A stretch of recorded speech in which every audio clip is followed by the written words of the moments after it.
Hello అందరికీ welcome to రియాస్ kitchen.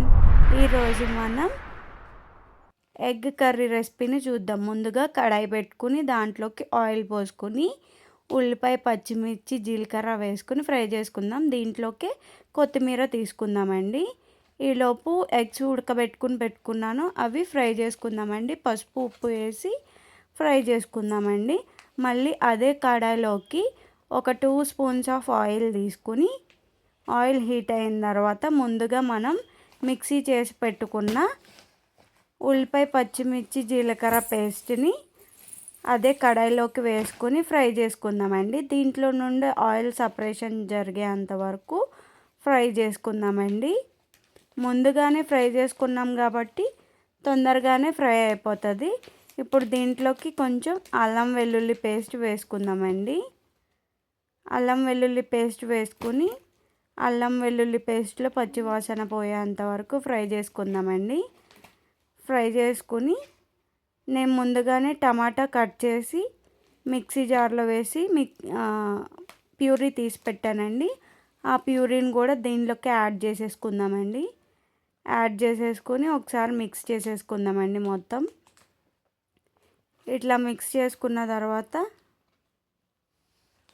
చూడండి, దీంట్లో నుండి ఆయిల్ సపరేషన్ జరుగుతుంది ఇప్పుడిప్పుడే. ఇప్పుడు దీంట్లోకి ఆల్రెడీ నేను ఉప్పు, కారం, పసుపు, జీలకర్ర, ధనియాల పొడి యాడ్ చేస్తాను. స్కిప్ అయ్యింది, అందుకోసం మీకోసం మళ్ళీ వేసి చూపిస్తున్నాను. చూడండి, జీలకర్ర, ధనియాలు పొడి వేసుకుని కొంచెం పసుపు, కొంచెం కారం, కొంచెం ఉప్పు వేసుకొని ఫ్రై చేసేసుకుందామండి. దీంట్లోకి 3 స్పూన్స్ ఆఫ్ కర్డ్ వేసుకోండి, గ్రేవీ మంచిగా వస్తుంది. కర్డ్ వేసుకుని మిక్స్ చేసేసుకుందామండి. మిక్స్ చేసేసుకుని దీంట్లోకి మనం వాటర్ వేసేసుకుందామండి. వాటర్ వేసేసుకుని ముందుగానే ఫ్రై చేసుకున్న ఎగ్స్ని దీంట్లో యాడ్ చేసేసుకుని కొత్తిమీర కూడా వేసేసుకుందామండి. ఒక 5 మినిట్స్ ఉడికిన తర్వాత మూత పెట్టేసుకుని చూడండి ఎంత బాగుందో. ఇట్లా ఉడికిపోయిన తర్వాత దీంట్లోకి జీడిపప్పులు వేసుకుందామండి. జీడిపప్పులు మనం రైస్ తినేటప్పుడు కానీ చపాతీలోకి కానీ బాగుంటుంది. ఒకసారి మీరు కూడా ట్రై చేసి చూడండి. జీడిపప్పుల్ని చిన్న చిన్న ముక్కలుగా చేసి దానిలో యాడ్ చేస్తున్నాను.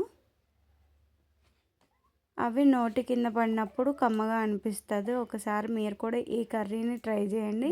ఎప్పుడు ఎగ్ కర్రీ ఒకటే విధంగా ఏం తింటాం చెప్పండి. ఇలా కూడా ఒకసారి ట్రై చేసి చూడండి. ఇది చపాతీలోకి చాలా బాగుంటుంది. ఒకసారి మీరు కూడా ఇలా ట్రై చేసి చూడండి. చపాతీలోకి ఎగ్ అంటే చాలా బాగుంటుంది. ఇంతేనండి, egg curry ready. Please like, comment, share and subscribe. పక్కనున్న బెల్ ఐకాన్ ప్రెస్ చేయడం మర్చిపోకండి. Thanks for watching. Bye bye.